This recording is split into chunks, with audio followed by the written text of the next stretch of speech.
let's track our last contact. What could potentially be what you're doing now is you have names, you have touch points, you have in your CRM, you're saying, hey, here's all the people we want to reach. And then you might even be putting columns here, like today or May and March and April, right? Like you may be putting them over to the right, but I don't think you should do that. I think you can do it a much more elegant way where we have a list of all of our people we want to reach out to, and we list here in the C column or any column you pick, when was the last time we contacted them? Here's our name, here's our touch point. This is a very simple version, but you might have more things. It's okay.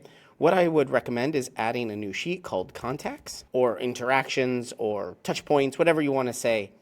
And we can list a drop-down menu of all of the names here.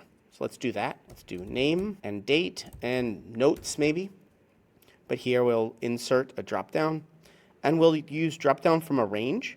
Our range is going to be our A column. You could do A2 here so you don't get the word name and click done. And now we can copy and paste this drop-down and we have an easy way to say, hey, we reached out to Bugs on this date and we emailed them. We reached out to Coyote on this day and we called them. We reached out to actually Acme also and we called them. And now we can just put all of our contacts, everything we're doing day to day here. Let's change some of these days. And it doesn't really matter what order they are in for our purposes. What we want to do is go over to our C column and go equals. And now this could be a few different formulas. There is max. We could do filter. That's what I like to do. I like to filter this date column, comma, by the condition that the A column is equal to this. And now we're going to end up with a list, but we want to find the maximum of this.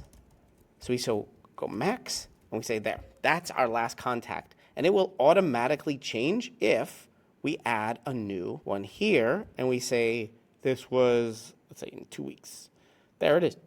That's the last contact. So in this particular case of dates, we're saying get the maximum, the highest number of all of these results in this filter. And this A2 is going to automatically change as we copy paste this. And you see they're changing because this Coyote, we have created this last contact for just them.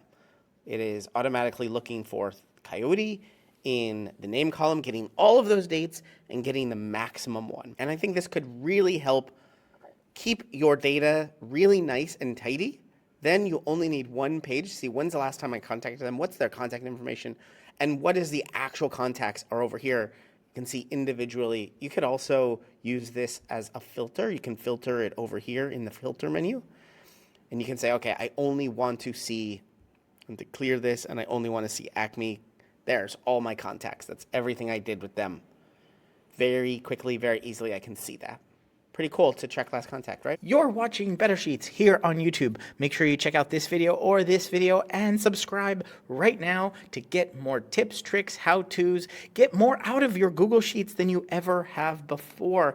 I'm excited to be making a ton more videos here. Ask me questions down in the comments and I will answer them in future videos. But for right now, right here, one of these videos is going to be your next Google Sheet.